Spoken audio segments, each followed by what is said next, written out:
That'd be really neat. I mean, if you're going to beat them, no, if you're going to beat them, you might as well smoke them. Right? Okay.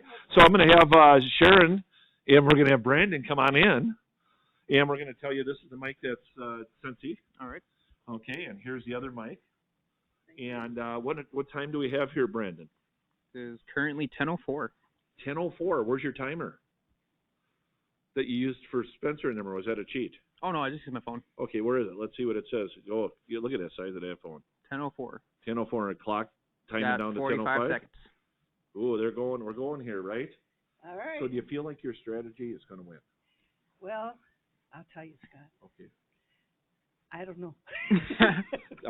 Brandon. It's late, okay. and we're going to work it. But okay. Some folks have asked for bear stories, and I have a few. So we'll see what happens. And when we're done with that, Brandon's going to do hopefully a behind the scenes for everybody, because a lot of people haven't been here. It's down to 5 seconds. And we will be able to give to you a version of what we do when we take the folks out to see a bear. On 5. Up here, hands. On 5, 4, 3, 2, 1. All right. Well, welcome to our hour, folks. I'm Sharon, the senior bear keeper here, and this is, we have 55 minutes. This is Brandon, our zoologist, and he is here helping me. We weren't sure what the teams were going to be this year. I thought it was going to be Natasha and I, but obviously I didn't see the move coming that Scott threw to us, so I'm not sure what those two are planning inside. They're strategizing right now to see how they can mess us up tonight. So we'll start with hopefully a few stories, but what I want to say is if you haven't donated, please do so now. It doesn't matter if it's $5. I would prefer $500 because I'm a money person here and asking for the bears to get more money. But whatever you can give, I'm ready to take it. And we're hoping that we can beat the $334 that Natasha and Spencer raised. We want to raise it up. And we want to make sure, Scott said we should smoke them. But I don't know if we're going to get our 45,000, but that's our goal. So, darn it, we're going to try. We are. So I'll do a couple of quick stories, and then we have 55 minutes to do this. So get your checkbooks out, or your credit cards. Credit cards are better because we don't have anybody in the office right now to take phone calls. So if you would like to donate to us, please go to our website, bear.org, or to give to the Max Day and click on North American Bear Center. There's other bear associations, so please make sure it says North American Bear Center, and you can donate there. But everybody likes me to tell the story about Ted and the cherry pit. And it's a pretty cool story. And, of course, our big guy isn't with us anymore. But every time I think about it, I think about Ted looking down and going, yep, that's right. So back in the days when Ted and Honey first came here, Ted's paws cracked because he wasn't used to the terrain here and the rocks and such that he was walking on. And so he had a lot of cracks in his pads. And Ted's paws were massive, like made two of mine, basically. And he was relaxing behind the pond and all stretched out. And as you know, our Ted, he always had to be either having a paw up or laying on his back. And he was kind of had the paw up, braced himself against the tree. And I walked up to him, and he greeted with his usual, And I said, Ted, I got to put the bag balm on your paws because at that time, we didn't know it was bad, but we just thought it was massaging his paws. And after we learned that it was actually more of a hindrance, we stopped using it, and his paws healed after all the dead skin was taken off. But that was a couple years later. But when he was just new here, that was what we did. And so I had put in my pocket, we had vests that had pockets, I had put a bunch of grapes so that I could feed him and massage his paws. But in the grapes was one dark black cherry. And I knew it was in there, but I had forgotten that I had put it in with the rest of the grapes. They were all just broken up into, just single grapes. So I started feeding him, and I'm rubbing and massaging his paw with the other hand, and the cherry came out of my pocket. I didn't realize I had picked it up. I started to put it in his mouth, and he jerked his paw back. Well, it startled me, and he gave me this quizzical look like, "What are you giving me?" So I offered it to him again, and he looked at me, and he looked at the cherry, and I said, "Ted, just a cherry. Put it in your mouth. Num, num, num, num, num. It's really good."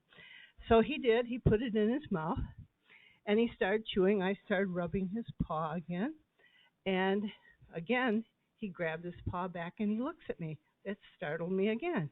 And I'm looking at him, and he's like rolling this thing around in his mouth. And I said, "It can't be." So I put my hand down, and he spit the cherry pit out in my hand. And I was laughing so hard. It just was so enlightening and so funny. And he didn't understand, of course.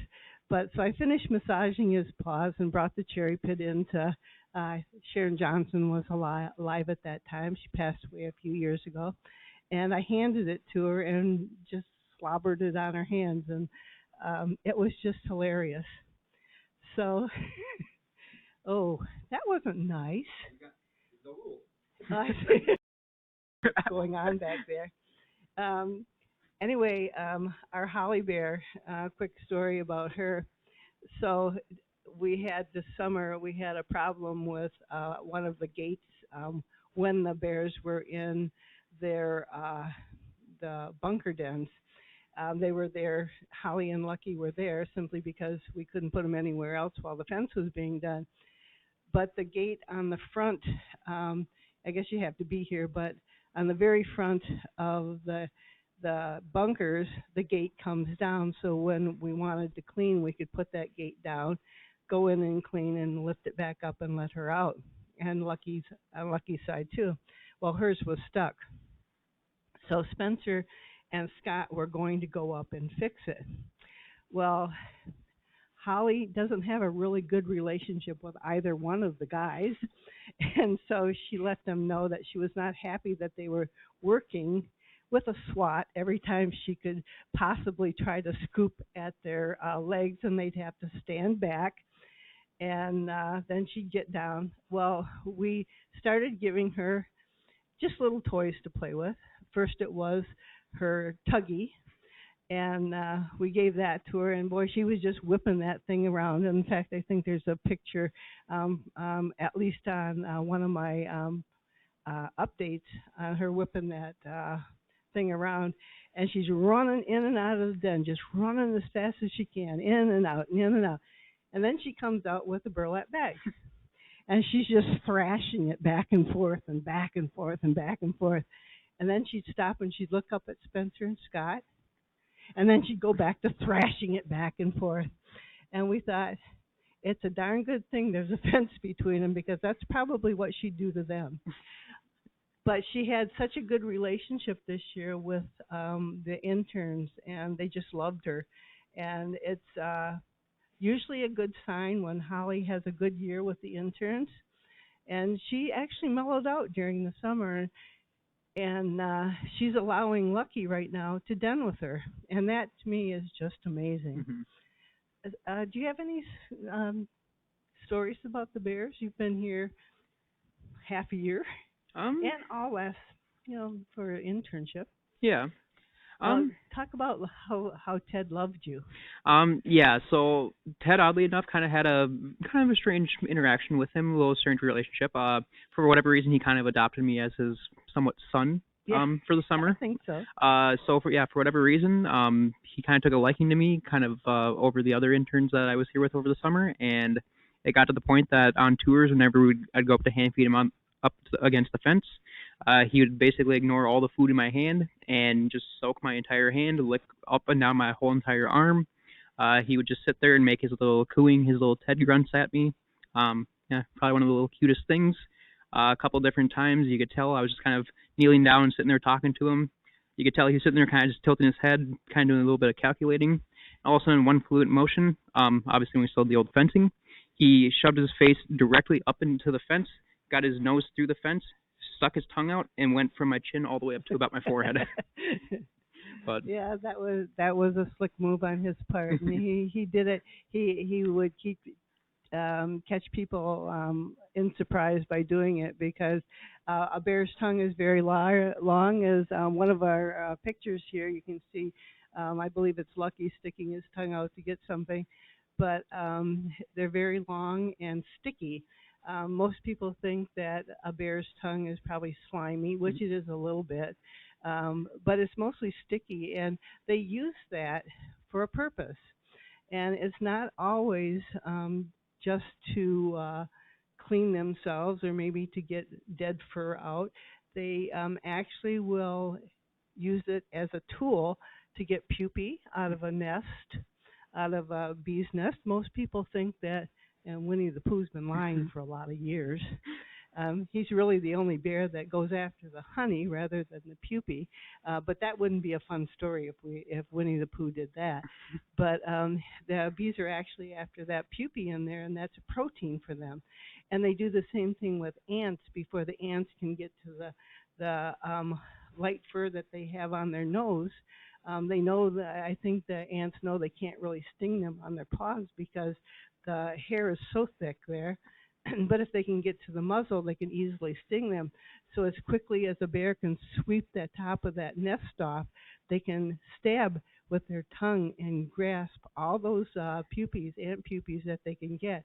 And it's interesting that we can throw a handful of nuts on the ground, and they can actually pick the nuts up and not get a stone in there.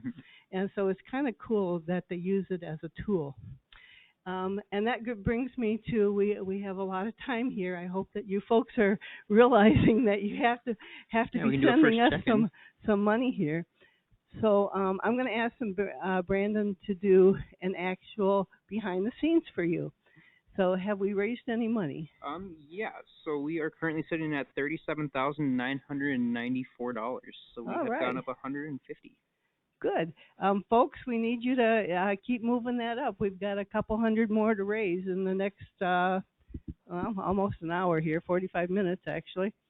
So while Brandon's writing that, what we usually do with folks when we announce, we do 3 announcements, one at about 10 minutes to the hour.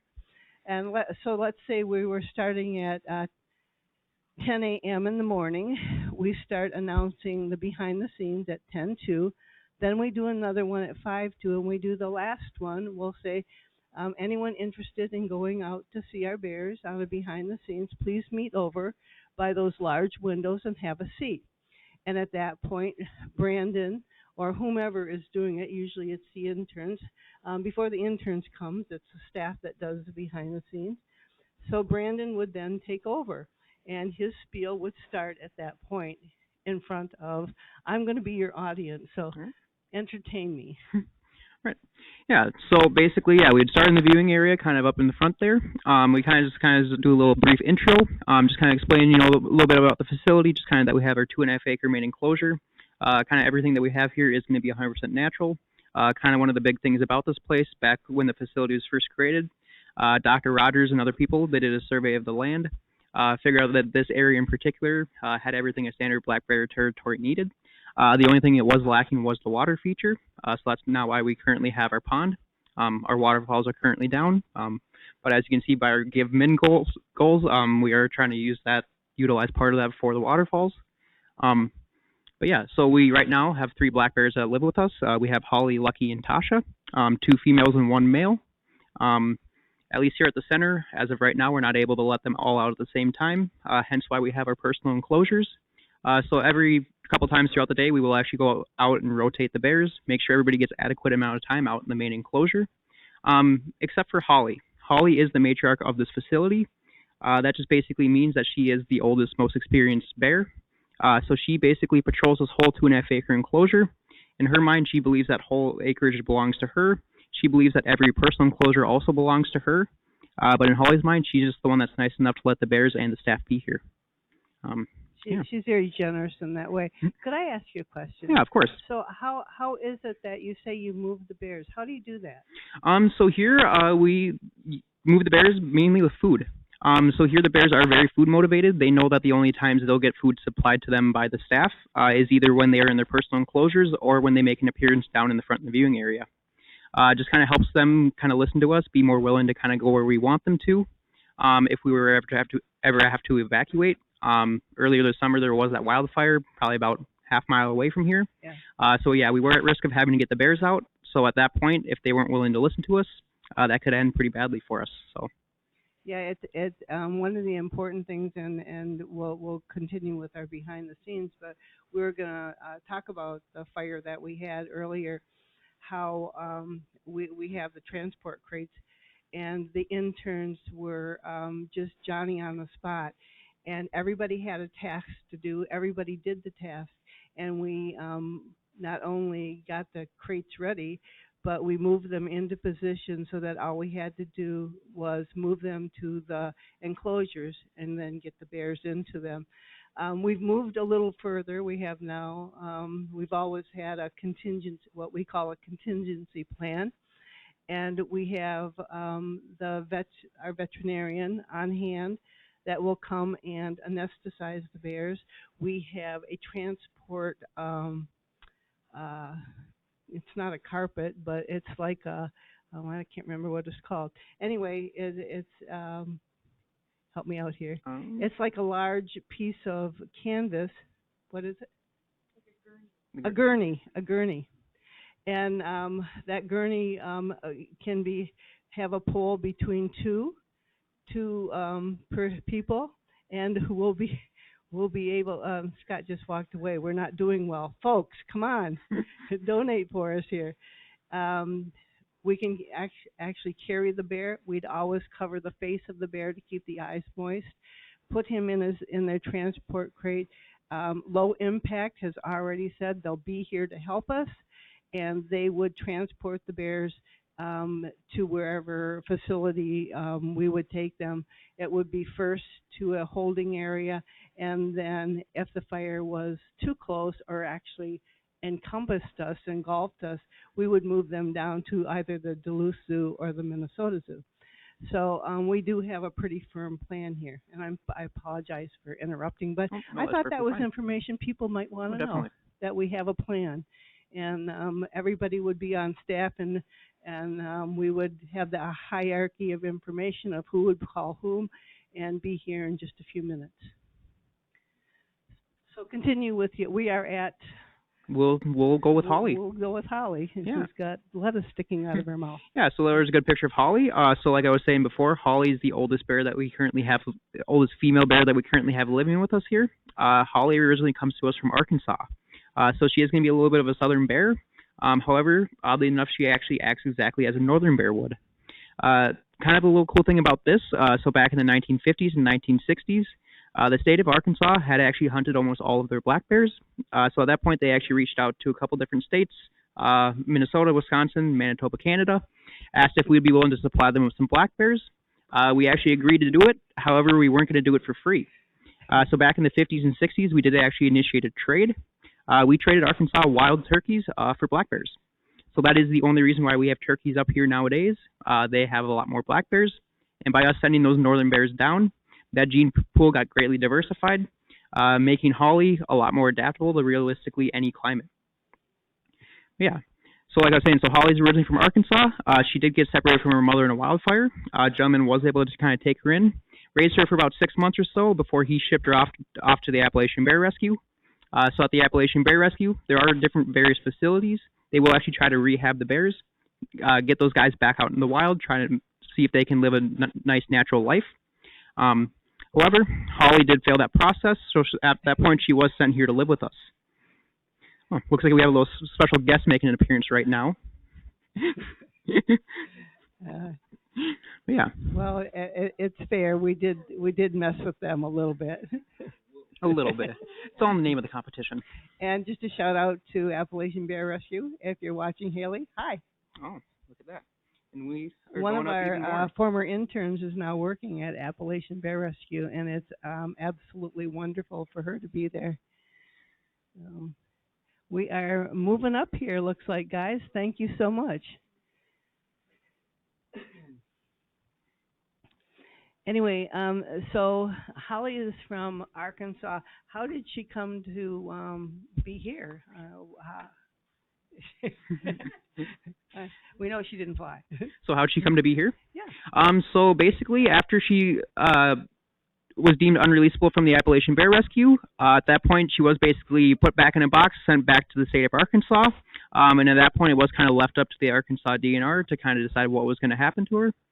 So at that point she did sadly have to spend a little bit of time in a box, a couple weeks, I believe, right? Three. And then at that point, we did find out about her. Luckily enough, we were able to get her sent up here.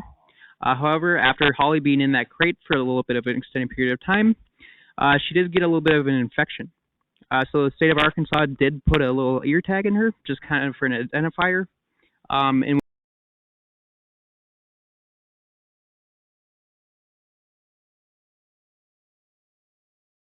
getting us to the point of no the- return here. yeah.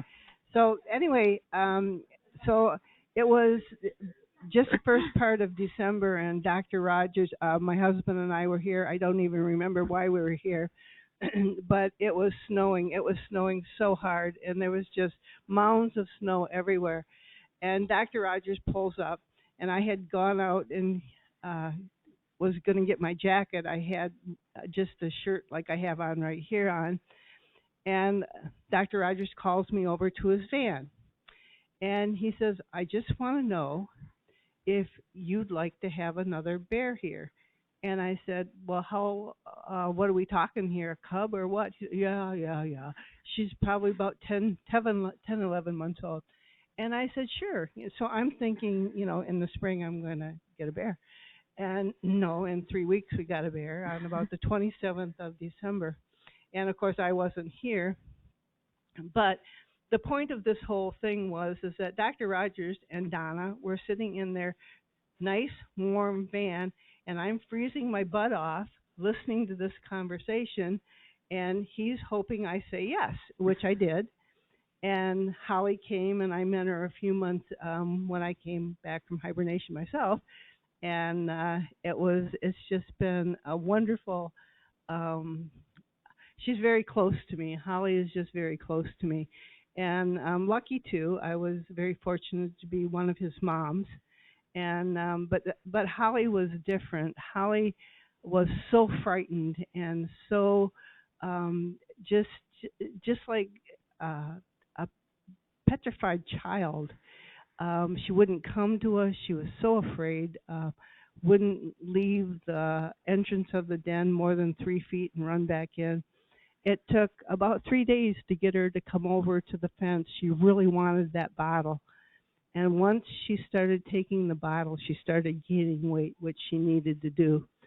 One of the things that we didn't realize was when Chip, our veterinarian, Dr. Hansen, came and he anesthetized her and took the tag out of her ear, and we knew then that she had quite a bad infection, not only in both her ears, but they had over tranquilized her, and she had a big wound on her side too. That he just didn't understand how she made it out of hibernation. The other thing that was genuinely interesting to me, it was the first time I had socialized what I thought was a really, truly wild bear. Lucky was a sweetheart when he came.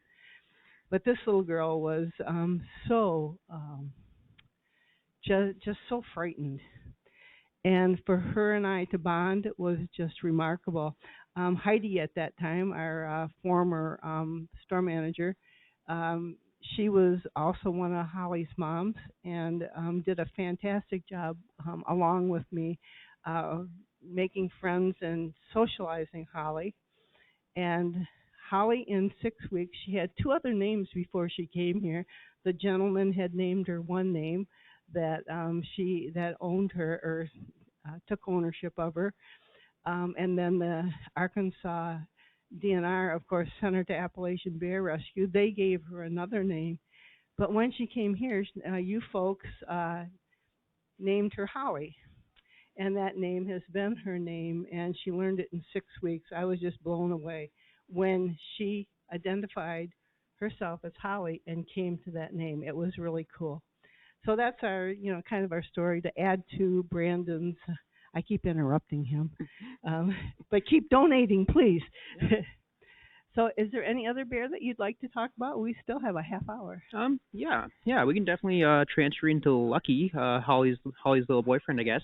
They're currently, oddly enough, sharing the same den. None of us really expected that to happen, but we all think it's very cool that it did. Lucky Bear is the oldest bear that we have here. He's sitting at 16 years old, weighing in around 500 pounds. Lucky Bear is a northern bear, and he actually comes to us from the Wisconsin area. So Lucky was just found wandering around town by himself, just a little orphan cub. So the officials there were very hopeful as Mom was going to come back for him. However, after a few weeks, he was just still around town on his own. So he was actually at that point taken in. So very early on, Lucky did learn that he was able to get food supplied to him by people. So he was very quickly given that title of nuisance bear. So what happens when bears are deemed to be a nuisance animal? They do sadly only have two options. One to be put down, or two to find a forever home. So we are serving as the forever home for all of our bears here. They will be with us for the remainder of their lives. They get to live out in basically what we like to call a bear paradise. So Lucky, we actually did find out about him the day that he was supposed to be put down. Luckily for us, we did have some volunteers in the Wisconsin area that were actually willing to go pick him up. So at that point, Lucky was able to get brought here from Madison, Wisconsin. He rode about the 8-hour drive here, and he got to us when he was, about 6-7 months old? He was just turning 7 months. Just turning 7 months. Yeah. Yep. Yeah, so we've had Lucky here for about the past 15 and a half years. Up until this last year, he's really gravitated towards the bunkers. However, he wasn't the happiest that we were keeping him out of there this year. He was not happy at all with that move. He was excited. I think all the bears were very much aware that they had new dens, and he explored every one of them and kind of claimed that first number one den as his own. Mm-hmm. He put bedding in it and kind of cleaned it up and put sticks around it and was on top of it many times. Natasha and Spencer had talked about earlier about the hornet's nest that he was given. And the interesting thing about it is he walked up to it and he smelled it. Then he walked around and climbed up on top of the dens are mounded. You can see them on our beautiful cameras that we have. And the interns had planted clover on them, so he often went up there just to have a snack. And he went up there and he tore that thing open, and Holly happened to wander in, and he kind of protected it, and she wanted some, so she was trying to paw at it. So after he had kind of decimated it, she went up and she finished it off. And it's interesting because Spencer had a few years ago, he had found a small wasp nest, and it still had some pupae in it. And so he said, "Do you mind if I give this to Lucky?" I said, "Well, just a minute while I finish what I'm doing, and I'll go ahead and I'll videotape him eating it." Well, he saw that, and it was in his mouth so fast that neither one of us had a chance to do anything, and Lucky just was like slurping it was gone. So they definitely like the wilder foods. Mm-hmm. But so continue with Lucky's been here for 16 and a half years. Some people, when we go on our Brandon, said Lucky's right around 500 pounds. How do we know that? What do we do to know that the bear's weights? Yeah, so here we have a bear scale. So it's actually just kind of like an industrial freight scale. We just kind of built a little box around it, have a little trough. The bears here, after they learn pretty quickly that if they step on there, they're going to get a nice little snack. There's a point now, there's a lot of times they'll just freely walk on even before we put food on there. But yeah, we do like to wear bears weekly just to make sure they're on a good path, gaining enough weight leading up to hibernation. And then based off that, we can kind of use that information to gauge if we need to increase or decrease their food. And then we can kind of adjust it as the season progresses. Yeah, and all the bears here know their names, and of course, like children, and you heard Natasha talk earlier and Spencer about children asking questions. It's honestly a riot sometimes, and they, but like children, the bears have selective hearing, so sometimes they choose not to hear us, even though they can hear us. So let's talk a little bit about Tasha Yeah. and her story. She's um, known as our little round one. She likes to eat, and she also likes to play with her toes in her tub. And Mary Ubel, one of our volunteers, um, just she loves all the bears, but she tends to gravitate towards Lucky. And when he took over Tasha's tub this year, which was quite a hoot to see a 400-pound bear fit his little fat butt in that tub and play with his toes. It was pretty cute. Um, she decided to buy him his own tub, so she produced a tub, and Lucky got his own tub. So go ahead and talk about Tasha a little bit. Yeah, so like Sharon was saying, we do kind of refer to her as our little round one. So kind of reason being, she is a little bit on the heavier side for female bears. So typically out in the wild, you expect female bears to kind of max out around that 300-pound range. However, Tasha is kind of sitting closer to that 400-pound range. I believe she went in at around 380 or 80 or so pounds this year. But yeah, so Tasha is currently the youngest bear that we have here. She's sitting at about 8 years old, and she originally comes to us from Kentucky. So Tasha, kind of the same case, she was an orphan bear. She actually got separated from her mother. Her mother had actually got hit by a car. Yeah. And at that point, Tasha was too young to really know what happened. So she was actually found trying to nurse off her dead mother. Luckily, a gentleman was able to kind of grab onto her, brought her to his 50-acre farm down in Kentucky, had her there for about the first year and a half of her life. And then after that, he actually decided to set her free. He was trying to follow what would happen to a cub out in the wild. Naturally, when cubs do approach 16 to 17 months old, those mothers will actually aggressively kick them from her territory. This is what we call family breakup or family dispersal. That just kind of gives those bear cubs a chance to go out, establish territories and ranges, and then that mother has the ability to go out and breed again. And that is because if a male bear approaches the mother and she still has cubs, there is a good chance that that male bear will try to kill those cubs to force her back into heat. So yeah, like I said, he did try to set her free, except where he set her free, she was able to seek out people pretty easily. She found the nearest state park and then quickly started approaching campers asking for food. Word got around about that. Gentleman found out, so he actually drove his truck down to the park, called her name. Tasha came running out of the woods, hopped in the truck. DNR kind of followed them home, and at that point she was confiscated, taken in. Tasha, like Lucky, was actually given a euthanasia date. However, luckily for her, Tasha got to be a little famous bear in her area, so there was a lot of public outcry that was able to save her. They reached out to the Appalachian Bear Rescue, and they later referred the DNR to our facility here. And that's how we got the sweet Tasha. And she came, it's interesting because I believe Lucky came on right around July 6th of 2007, and somebody will correct me on that, I'm sure. And Tasha came on June 6th of 2016. So it's interesting of that the dates, even though the years were different, of course, that the days seem to be the same, but a sweeter personality. Yeah. I don't know, aside from Ted, who could, there's just no replica of Ted. But Tasha is just has such a sweet demeanor, and she's just a hoot when she sits in her tub, because people just laugh and laugh and laugh because she doesn't care. Mm-hmm. She doesn't care who's watching her stretch or do her little yoga exercises, as long as she's in her tub. And we have so much fun with her because she's very gentle, and just that sweet little face. And people often say, well, how can our interns learn very quickly how to tell the bears apart? But people say, well, they're all black bears. They all have a little bit of brown muscles. How do you tell them apart? Well, they all have different demeanors, of course, and their personalities are definitely different for each bear. And of course, Lucky's much larger, but the two females from their butts, they kind of look alike. But Mhm. when they turn around, there's definitely you can.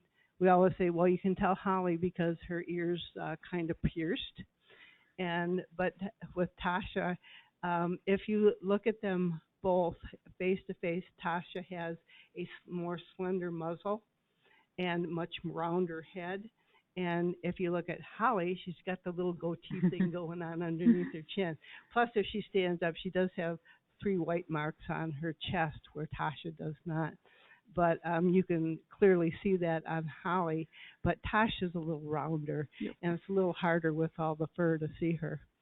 So I should have had questions earlier, that people could ask, but I'm trying to think of them as we go. So you talked a little bit about territory and ranges, Mhm. and we know there are a difference. So can you explain that a little bit, and the folks maybe can understand? Yeah, of What's course. the difference between a bear having a territory and a bear having a range? So it's kind of going to kind of go down to if the bear is a male or a female. So when it comes to the female bears, they will be the ones that actually hold a territory and will actively defend the territory. So that female bear is going to try to ensure that she has as much resource as possible for herself and any potential cubs she may have in the future. So she will try to keep that area a little bit smaller, typically anywhere from about like 2 to like 5-ish miles or so in diameter. So she wants to basically just patrol that whole area, keep all the other bears out. She'll allow males to kind of come in to breed, but that's really about it. Whereas a male bear, we consider them to have more or less home ranges, and these can encompass a very large area, sometimes up to 15 miles. And we call it a home range because they're not worried about necessarily defending resources. They're more or less concerned with having multiple females within their home range to choose from. So. Yeah, and the interesting thing about this area is, people will come up here and say, well, how many bears are in Minnesota? And there's not a statistical correct answer, because you can't physically go out and say 1, 2, 1, 2, 1, 2, 3, 4, 5. You can't do that. So they do a guesstimation, and they do that by the number of bear kills. Of course, hunters are required to give a tooth from a bear, and it's usually the premolar, which is in the diastema down behind the canine, and they're just a little tooth, and they kind of gauge that. It's very hard, though, to tell a bear, so people usually say, well, females are usually 2 years old and males 3. But then we have the longevity of the bears that could live, potentially into their 30th year or more. And so usually the DNR say between 12 and 15,000. That used to be greater. They monitor the areas, by the hunt, and kind of acknowledge that this area, the northern Minnesota, has quite a large population of bears. And we know that Dr. Rogers' study encompasses probably about a Shadows clan, of maybe 300 to 400 bears. And that's a lot of bears. And so when you say 2 to 4 miles, it could be 2 to 8 miles. It's depending on the female and the family of females that are in that area. So it's kind of neat to be a part of the education that Dr. Rogers has kind of implanted in me. I've worked with Dr. Rogers since, I started taking courses with him about 2004. And then was hired in 2007 and took over as a curator about 2011. So it's been kind of my 10-year years here and going into my 17th year, and I love it. I always say I do this for the fun of it, but it's really for the bears. So, and I know Brandon, last night when Scott and Spencer and I opened up, we were talking about Natasha and Brandon coming on as the newbies. And Natasha's been with us a little over a year, and Brandon about 7 months now. Yeah, roughly. And it's been a joy to have them. Their enthusiasm is what keeps the staff excited about hiring folks like them, because we can't, I can't be here forever, guys. And I think Lynn talks about that every year. Oh, you're getting so old. Yeah, you're older, Lynn. I can say that because we're good friends.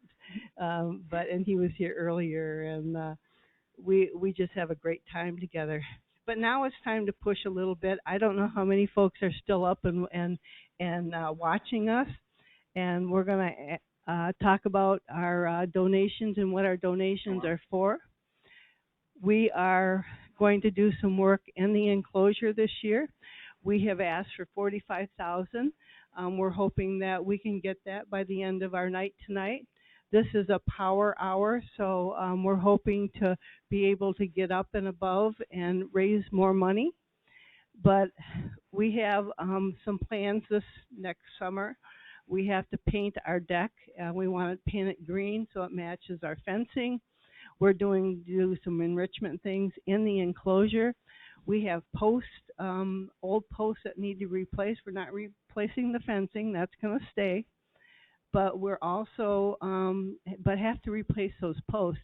And Brandon worked diligently this past summer. You could go out and measure the grass, and he kept it so neat and spruced up around here. It was unbelievable. It was just beautiful.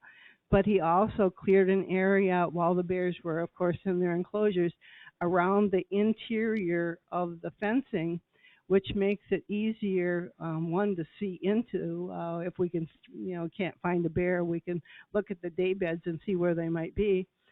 But the grass, the willow here grows so fast, and the aspen, and then we have the invasive buckthorn that continually has to be cut out.